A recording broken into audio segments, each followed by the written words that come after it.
안녕하세요. 한석훈입니다. 저희 새 책 죽음과 친해지는 삶의 소개 두 번째 시간입니다. 지난번 첫 번째 소개에서는 제 책 전체 구도와 이 책을 쓴 취지 등등 오리엔테이션을 해드렸고, 그리고 이 책의 제1장에 대해서 설명을 드렸습니다. 오늘은 두 번째 장에 대한 설명으로 넘어갈 텐데요. 아직 초반이니까 제가 드리고 싶은 말씀은, 이 책은 성인이 중장년기를 거치면서 성숙하고 노화를 거치고 그래서 죽음에 이르는 과정에 대해서 쓰고 있습니다. 저는 이 책을 읽으신 여러분께 사람은 모름지기 이렇게 늙고 성숙해서 이렇게 죽어야 하느니라라는 어떤 교훈이라든가 도덕적인 당위를 제시하는 것이 결코 아닙니다. 그것은 전혀 제 책의 취지가 아니고, 제 책은 사람은 이렇게 늙어서 이렇게 성숙하다가 이렇게 죽게 된다더라 하는 지금까지의 인류가 축적한 과학적이고 보다 정교한 그런 지식들, 또 그것과 결부된 지혜들을 정리해서 제시할 뿐입니다. 사람은 이렇게 살다가 이렇게 늙어서 이렇게 죽더라 하는 것이죠. 매우 당연한 이야기 같지만 사실 우리가 잘 모르더라고요. 우리가 더 깊이 알아야 될 노화와 죽음과 관련된 지식과 지혜는 너무도 많더라고요. 그것을 모른 채 계속 살아가고 있으면 무지한 삶이더라고요. 저의 성장기, 성인기를 계속 살펴보건대 사람은 왜 이렇게 나이를 먹고 자라나서 저런 일을 하고 살아야 되는지에 대해서 아무도 사실 가르쳐 주지 않았거든요. 근데 이미 그것에 대해서 알려진 바가 굉장히 많이 있습니다. 그것을 미리 배웠더라면 저렇게 방황하고 저렇게 쓸데없는 짓을 하지 않고 보다 가치 있고 귀중한 것에 훨씬 집중할 수 있지 않았을까 하는 그런 회한 같은 것도 있어요. 저는 앞으로 남은 삶을 우리의 선현들이, 선각들이, 선배들이 전해주신 지식을 근거 삼아서 보다 더 잘 살고, 그리고 그러다가 죽기를 바라는 마음 간절합니다. 그래서 이 공부를 시작했고, 저는 앞으로 이 책에서 제가 제시한 그런 관점을 근거로 해서 남은 여생을 살 것이고, 그리고 이 제가 정리해서 드리는 것이 여러분께서도 귀중한 참고 자료가 될 수 있으리라고 믿습니다.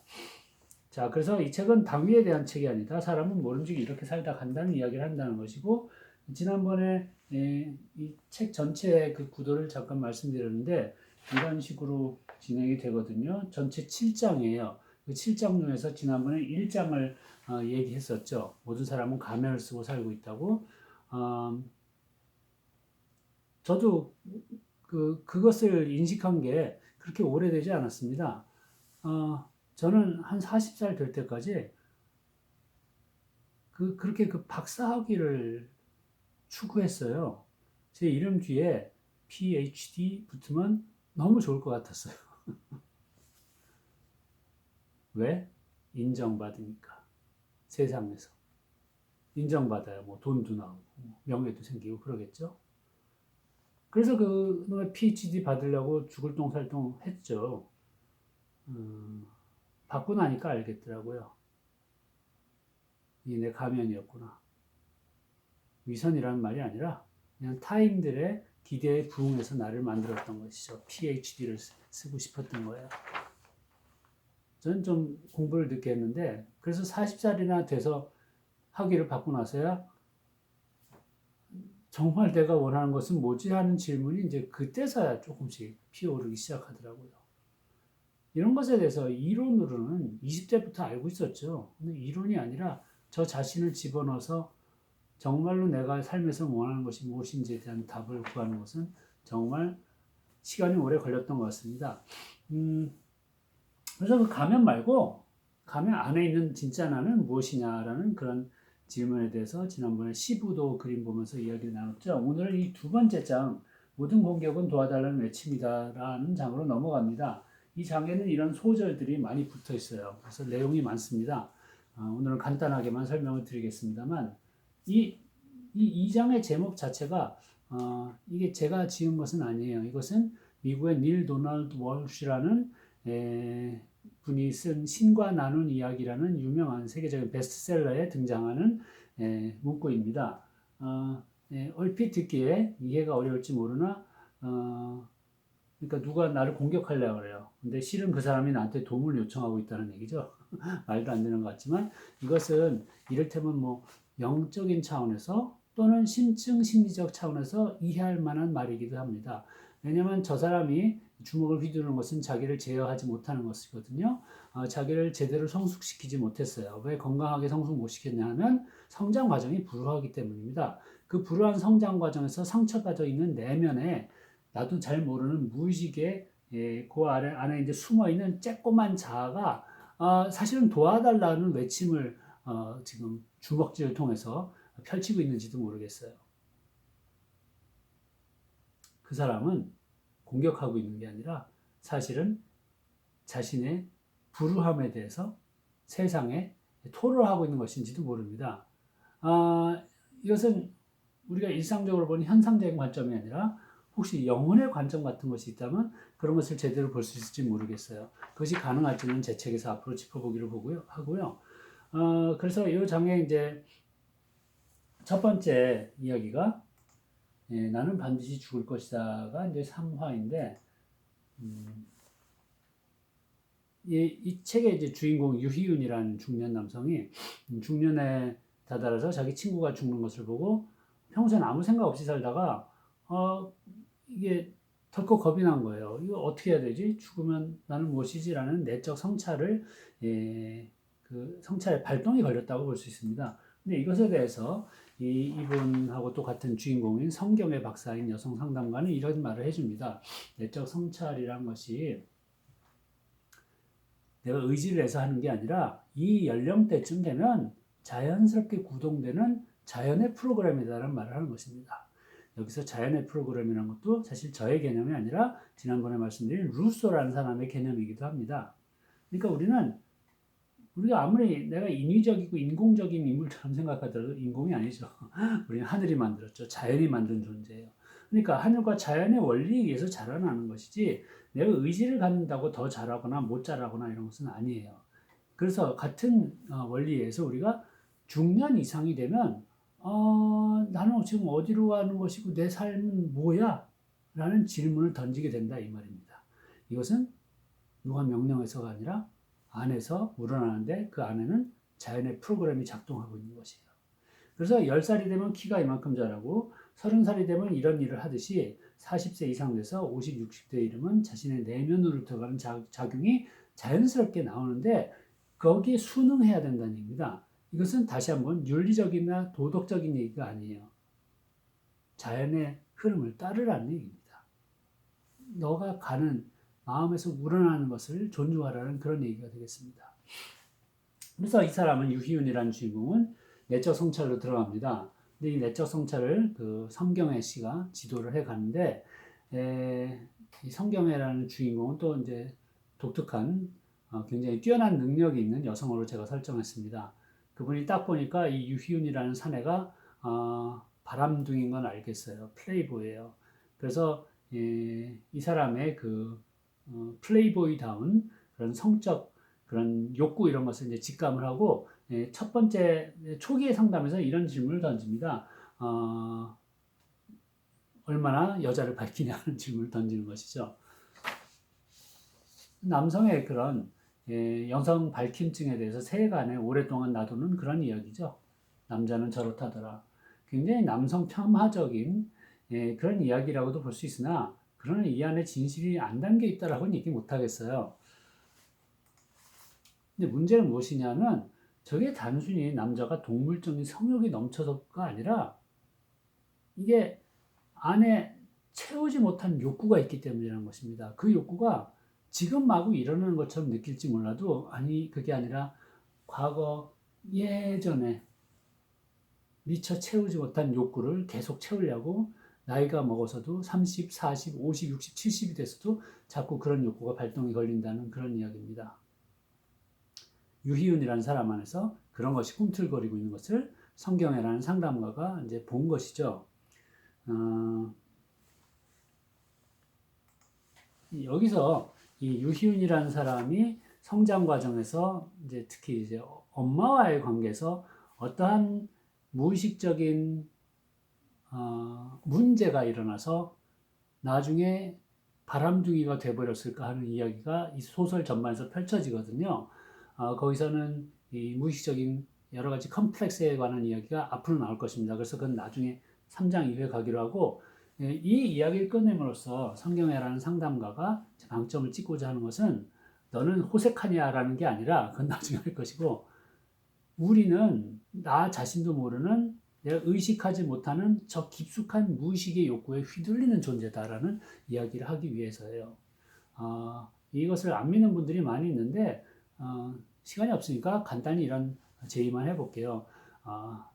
조용한 밤에 눈을 감고 자리에 누워서 가슴에 손을 얹고 생각해 보십시오. 지금까지 살아온 삶이 내가 의식적으로, 이성으로, 합리적으로 계획하고 의도하고 그리고 진행한 대로 이루어진 삶인지, 아니면 나도 모르는 어떤 힘에 의해서, 아니면 내적인 나도 이해할 수 없는 어떤 충동에 의해서 이런 결정하고 선택을 하고 그래서 지금까지 오게 됐는지 한번 자문해 보시기 바랍니다. 많은 사람들이 첫 번째 이성과 합리성에 의해서 끌어온 삶이라는 것을 긍정하기를 힘들어합니다.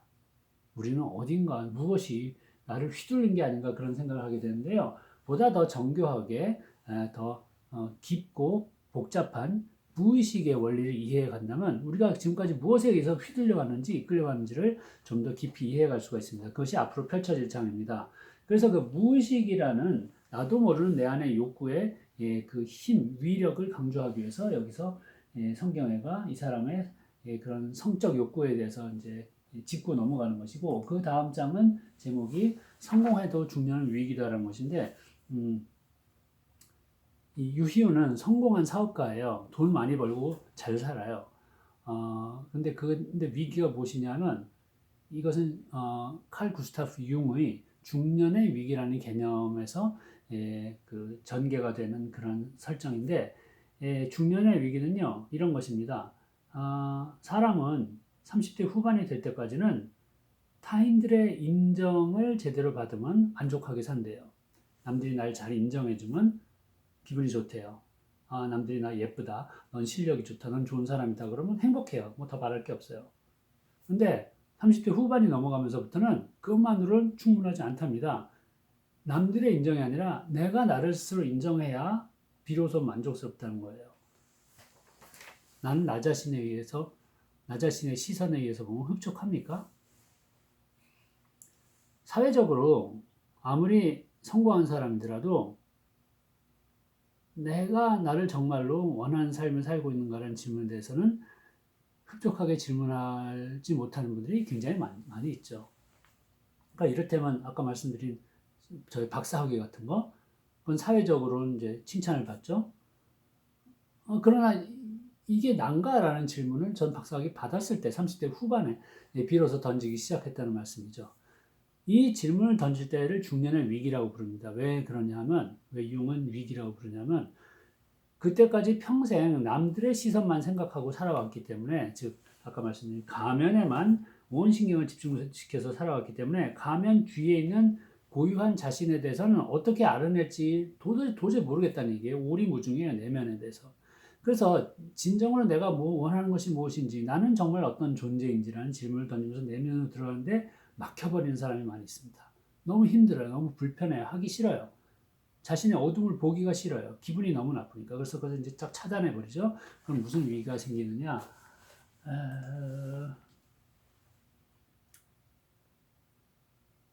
계속 타인들의 시선만 신경 쓰는 거예요. 그냥 세상의 기준에 맞춰 살자.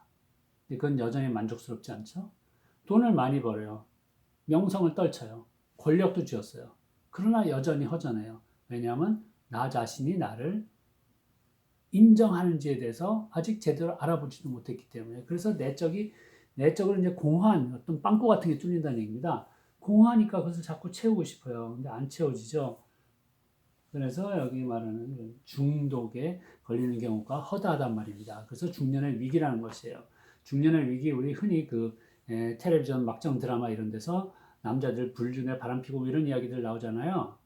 그게 사실은 이런 연유 때문에 그런 현상이 일어나는 것도 많이 있다고 볼 수 있겠습니다.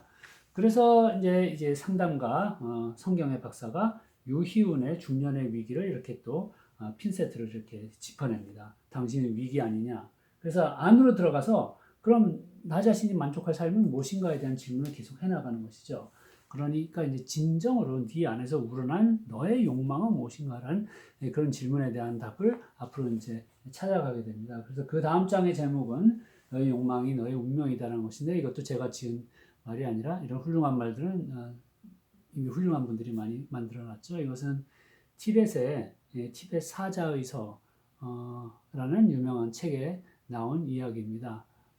우리가 그 불교적인 뭐 윤회관에서 볼 때 그 전생의 업보에 의해서 지금 내가 어떤 삶을 펼치고 있다는 이야기들을 지금 뭐 상식적으로 하잖아요. 그게 뭐 맞다 틀리다가 그런 얘기가 아니라 그런 관점이 있잖아요. 그런 관점에 의해서 보자면 지금 내가 그 과거의 업보에 의해서 어떤 삶을 살아가고 있는 게 순전히 그냥 그 운명의 여신의 농간에 의해서 그냥 휘둘리는 게 아니라 사실은 그 업보가 내 영혼에서 지금까지 이렇게 이어져 내려온 업보가 내 욕망에서 시작이 됐다는 겁니다. 나의 근원적인 욕망이 무엇이냐 이 얘기죠. 그것도 이 책의 끝까지 계속 물어갈 질문이기도 합니다. 이 장에서는 유희운이가 자신의 안을 들여다보고자 시작했다는 것 자체가 그것이 이제 어떤 고귀한 욕망이 발현된 것이다라는 그런 힌트를 주는 것이죠. 이 상담가가 하는 말씀입니다. 여기서도 여기서 자기 실현 욕구라는 개념이 나오는데, 이것은 유명한 미국의 에이브럼 매슬로우의 욕구 위계 이론이라는 것을 바탕으로 제시하는 그런 개념입니다. 아시는 분 많겠지만 욕구 위계 이론이라는 것은 사람이 욕구가 너무 많은데 그 욕구에 이제 그 무엇이냐 그 차원을 또는 그 위계를 부여했죠. 그래서 저차원 욕구, 중차원 욕구, 고차원 욕구 등등 많은 욕구가 있어요. 가장 저차원 욕구는 생물학적인 욕구예요. 먹고 자고 싸고예요. 그 다음엔 좀 안정되게 사는 것이고, 그 다음엔 세상에 속하는 것이고, 그 다음엔 인정도 받고 싶은 이렇게 점점 고차원 욕구로 높아져 이제 높은 곳으로 올라간다는 얘기입니다. 말을 너무 빨리 했죠. 빨리 끝내기 위해서. 근데 인정받는 욕구가 끝이 아니라 그보다 더 높은 최상의 욕구가 무엇이냐? 이게 바로 자기 실현 욕구라고 얘기합니다. 과거엔 자아 실현이라고 많이 불렀습니다만 지금 엄밀하게 말하면 자기 실현이 맞습니다. 자아라는 것은 사회에서 그 형성된 가면하고 일치하는 부분이 많은 나라는 개념인데, 자기는 자아하고 달리 첫 번째 강의에서 말씀드렸던 전체적인 나의 핵심이 되는 그런 진짜 나의 주인을 자기라고 이야기할 수 있거든요. 그래서 지금은 자아 실현이 아니라 자기 실현이라고들 주로 얘기합니다. 자기 실현이란 무엇이냐? 가면을 가장 아름답게 가꾸는 것이 아니라 가면 안에 있는 나의 고유성까지 끄집어내서 그리고 가면까지 합해서 나의 전체보다 더 큰 나를 온전히 살아내는 것을 자기 실현이라고 지금 간단히 말씀드리겠어요. 그러나 자기 실현이라는 것은 제 책의 주제이기도 하거니와 많은 훌륭한 사상가들이 심오하고 복잡하게 여러 가지 설명들을 많이 내놨기 때문에 한마디로 제가 규정하기는 어렵습니다. 이 책에서 앞으로 계속 전개되는 이야기 중에 하나이기 때문에 간단히 이렇게만 말씀드리고 넘어가는데, 여기 써 있는 것처럼 최대한의 자기를 실현한다는 것이고, 자기 실현은 내 안에 나만의 고유성, 나만의 개성을 실현하는 것이기도 하거든요. 그런 거 잘 아세요? 여러분은 자신의 고유성, 자신의 개성 이런 걸 잘 아는 사람도 있습니다만 전혀 감도 못 잡는 분들 굉장히 많아요. 왜냐하면 우리는 개성을 드러내도록 권장받는 삶이나 양육이나 교육을 거쳤다고 말하긴 힘든 세상에 살고 있거든요. 많은 경우 개성이 억압이 됩니다. 개성은 좋은 게 아니라 예전에는 개 같은 성질 뭐 이렇게 말했을 정도로 마구 그 무시했죠. 폄하했죠. 그러나 개성이 사실은 나의 비밀이라는 거예요. 나의 최대한을 이룰 수 있는 비밀은 사실 개성에 담겨 있다는 겁니다. 그래서 그 개성을 있는 그대로 다 드러내라는 게 아니라 일단 그걸 이해해야 돼요. 그래서 진짜 나다운 나가 무엇이냐? 진짜 나다운 난 누구냐라는 그런 질문에 대해서 답을 찾아가는 과정에서 나의 개성을 포착해야 되고, 그 개성을 통해서 나를 더 깊이 이해가기 때문에 저는 개성이 깊은 나의 전모를 이해하는 중요한 힌트라고 말씀드리겠습니다. 그래서 이걸 나의 개성을 알고 싶은데 이 유희우는 자신의 개성이 뭔지 잘 모르겠어요. 그래서 그 다음 화에서는 성경의 박사가 유희운에게 이른바 안전지대 성찰이라는 자신의 내면을 두드려보는 그런 성찰을 제시합니다. 이건 이제 제 책에 다 자세히 나옵니다만 간단히 말해서 내가 싫어하는 것들을 쓰게 하는 거예요. 내가 조금 싫어하는 거, 많이 싫어하는 거, 죽도록 싫어하는 거 이것을 다 쓰게 하는 것이에요. 그래서 그 시각화해서 내가 내 내면에 얼마나 어둠이 많은가를 이렇게 보는 것입니다. 그 어둠들은 잘 드러나지 않고 가려져 있고 숨어 있기도 해요. 근데 그것을 직시하게 함으로써 내 내면에 싫어하는 것들, 회피하는 거, 도망가는 거, 묻어둔 거, 꼴도 보기 싫은 거 이런 것들을 보게 함으로써 자신의 전모를 이야기하는 과정이 안전지대 성찰에서 나오거든요. 그래서 이 소제목은 바로 그런 과정을 얘기합니다. 내 마음에 꽉 닫힌 문들. 여러분 안에는 마음에 꽉 닫힌 문이 있나요? 그거 알기 싫어요. 나는 그 생각하기 싫어. 그 사람에 대해서는 얘기하기 싫어. 난 그 일은 떠오르기 싫어. 그런 것들이 있나 꼽아보세요. 그게 다 마음에 닫힌 문입니다. 그럼 다 그 닫아둔 채로 외면하며 살면 되냐? 그게 안 되니까 문제죠. 그럼 제대로 못 늙어요. 제대로 늙어야 잘 죽습니다. 잘 살아야 잘 죽습니다. 어떻게 해야 잘 사느냐? 밴댕이 소갈딱지로는 잘 못 살아요. 닫힌 게 많으면 밴댕이 소갈딱지예요. 그것을 하나씩 열어 제끼면 난 보다 열리고 관대한 사람이 됩니다. 넓은 마음을 가진 사람이 되면 더 잘 사는 쪽으로 가게 된다는 얘기죠. 이 내적 성찰의 과정을 또 성경의 시가 이렇게 요약을 해줍니다. 내 안에 어둠을 보는 거는 싫어요. 그러니까 사람들을 외면하고 닫아둔 분들이 내면에 그렇게 많은 것이에요. 근데 그 문을 열어 제끼는 힘겨운 작업을 할 때 나를 더 많이 알게 되고 그리고 그 문 닫아놓은 게 나의 나쁜 어두운 불리한 면만 닫아놓은 게 아니라 나의 개성까지도 같이 닫아버린 것들이 있어요. 그래서 나의 내면을 이해할 때 그 닫힌 문을 열어가는 과정을 통해서 내가 두려워하고 회피했었던 그 어두운 부분을 알게 되는 것이지만 어두운 부분을 알게 되는 것도 매우 중요하지만 그것과 함께 엉겨 있었던 나의 귀하고 소중한 그런 것들까지 함께 보게 된다는 것입니다. 우리가 문을 닫아놓으면 앞으로 안전하게 죽을 때까지 잘 살겠지 하는 것은 오해입니다. 그건 전혀 그렇지 않고요. 오래 닫아놔서 묵히면 묵힐수록 그 안에서 썩어 문드러지고 나중에 그것의 역습을 받기 마련입니다. 이것을 무의식적인 감정의 억압이 가져다주는 폐해라고 얘기할 수 있어요. 우리는 감정을 억제하는 것은 성숙한 반응이지만 억압하는 것은 무시하고 무조건 눌러버리는 것은 이것은 매우 위험한 일입니다.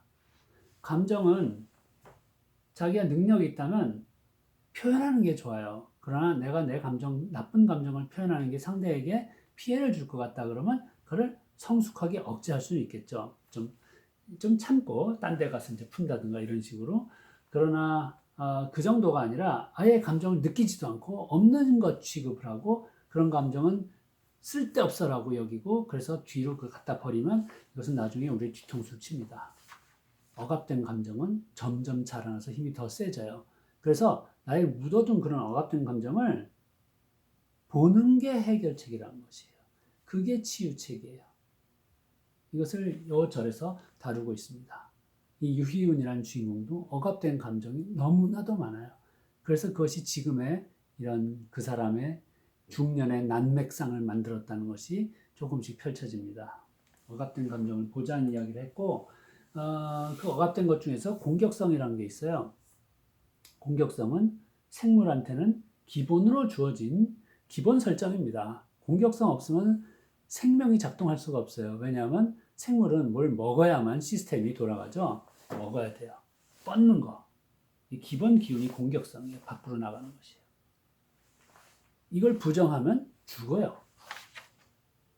이 공격성이 근데 전개가 되는 게 내 이제 손을 뻗을 때 굳이 남들한테 피해를 안 주고 남들 걸 뺏지 않고 그냥 공정하게 내 것만 가져가서 넣는 정도로 공격성이 표출이 된다면 그러면 사회에도 잘 순응이 되고 건강한 인격으로도 잘 자랄 수가 있겠죠. 근데 우리의 공격성은 때때로는 뻗어나오면서 타인들과 충돌하기도 하잖아요. 갈등을 빚고. 이런 것들을 잘 이해하면서 그것을 소화하고 해결해 나가고 이런 것이 성숙의 과정일 것입니다. 그런데 그 공격성 자체를 우리는 인식을 하지 못하는 세상에 살고 있어요. 착한 사람이 되라는 요구를 계속 받아왔으니까. 첫 번째는 내가 공격성이 있다는 것을 아는 것입니다. 그래서 그 공격성에 대해서 특히 남성의 공격성에 대해서 예시하기 위해서 이번 장에서는 유희윤이 어렸을 때 좋아했었던 뭐 그런 사람이 누구냐 얘기를 했을 때 이소룡이 나옵니다. 브루스리. 옛날 소년치고 아니 요즘의 소년이라도 이소룡 씨를 하는 소년은 아마 없을 거예요. 왜냐하면 불쌍한 남자들의 내밀한 꿈이 그 사람처럼 세지고 싶은 거거든요. 맨날 그냥 남의 눈치 보고 휘둘리고 센 놈들 때문에 피해 다니고 그런 찌질한 삶이 아니라 그냥 모두를 다 호령하고 휘두르고 싶은 그런 내밀한 욕망을 남성이 가지고 있죠. 그것의 화신이 그러니까 브루스리라고 볼 수가 있겠고 또 브루스리뿐만이 아니라 007 영화 얘기가 여기서 또 꽤 길게 나옵니다. 제가 사실은 007 영화를 좋아해서 그 이야기를 많이 풀었습니다만 그 007 제임스 본드라는 인격이 상징하는 게 무엇이냐면 사실은 20세기, 21세기 세계 남성들의 내면에 막 억압되어 있었던 그 공격성을 세상에서 박수받을 수 있는 그러한 형태로 표출한 것이거든요. 왜냐하면 공격성이 표출돼가지고 마구 패고 죽이고 총 쏘고 이러는데 다 나쁜 놈들이란 말이에요. 그러니까 세상에서 인정받는 것이에요. 거기다가 뭐 미녀들이 따라와주고 세상에 온갖 그 칭찬을 다 받고 하기 때문에 남성의 그 알량한 그 자아의 망상을 만족시켜주는 그런 꿈과 같은 이야기가 이제 007 이야기에서 계속 펼쳐집니다. 그것을 바탕으로 유희온이라는 주인공의 내면에 숨겨진 공격성에 대해서 성경의 박사가 계속 이렇게 두드리는 것이죠. 공격성은 생명체의 본성 같은 것인데 이게 늘 사실은 감춰져 있거든요. 맹수의 발톱이 감춰져 있듯이. 그 발톱 제대로 드러나면 안 돼요. 세상에서. 왜냐하면 사람들이 한테 욕을 먹거든요. 그럼 아니 저런 나쁜 놈 있나 그렇죠. 그러니까 얌전하게 법 지키고 질서를 따르고 그 타인들과 관계도 부드럽게 유지하면서 살아가야 되는 게 우리 현대인들이고 뭐 사실 인류 사회에서는 언제나 사람은 그렇게 살도록 이제 기대를 받았겠죠. 그러다 보니까 공격성은 이제 감춰져 있어요. 감춰진 게 계속 감출 수가 없어요. 우리 생명 가진 생명체로서 언젠가 발현이 돼요. 꾹꾹 눌렀던 공격성이 만만한 상대한테 터집니다. 만만한 상대 누구냐? 늘 가족이에요. 이게 그래서 힘든 일입니다. 내 가족한테 내 공격성이 삐져나오고 그래서 연약한 내 가족이 상처를 받고 피해를 입기도 하지만 나 또한 내가 연약했을 때 나의 가족에 나보다 힘셌던 사람들, 부모님 비롯해서 그분들의 공격성이 삐져나온 것에 의해서 나 역시 상처를 받았고 그래서 피해를 입었던 존재일 수도 있어요. 전혀 그런 일이 없는 가정이 있을지도 모르겠어요. 아니면 굉장히 조금밖에 안 일어나는 그런 훌륭한 가정 분명히 있겠죠. 그러나 많은 그냥 뭐 평균치 평범한 가정에서는 가족끼리의 공격성 표출이라는 것이 무의식적으로 일어나고요. 미세하게 일어나고요. 눈에 잘 안 띄게 은연중에 일어나고요. 수동적으로 일어나는데 그래서 피해를 입는 사람이 있습니다. 약자가 생기죠. 가족과의 성장 과정, 그리고 지금 내 가족과 함께 사는 삶이 상처 주지 않고 서로를 보듬고 사랑을 나눌 수 있는 삶일 때 우리는 잘 살고 그리고 잘 죽는 쪽으로 평탄하게 갈 수 있을 것이에요. 이 주인공은 그렇지 못한 사람이에요. 자신의 공격성을 꽁치고 있다가 자신의 가족들한테 터뜨린 그런 전력이 있는 사람이에요. 이 사람은 자신의 그 공격성을 어떻게 이해하고 수용하고 그래서 자신의 가족과는 어떻게 화해를 이루고 그리고 앞으로의 노화에 접어들 수 있을지가 그 문제가 이제 또 그 다음 장서부터 계속 펼쳐집니다. 아직 서두라서 자꾸 끄집어낸 그런 이야기 소재들이 많아요. 이걸 제대로 아직 주워 담는 그런 과정은 아직 시작이 안 됐습니다. 이 책이 7장까지 이어지기 때문에 거기까지 계속 가면서 주워 담겠습니다. 오늘까지도 2장에 대한 설명까지도 여전히 앞으로 다룰 이야기 그 소재의 그 유형 그리고 그것의 성격에 대한 그런 서론적인 설명이 되겠습니다. 다음 장서부터는 이 사람이 중년의 위기를 맞아서 자신의 내면으로 들어가서 어떻게 하나하나 자신의 어두운 부분들을 끄집어내서 살펴볼 수 있는지 그 과정을 보겠습니다.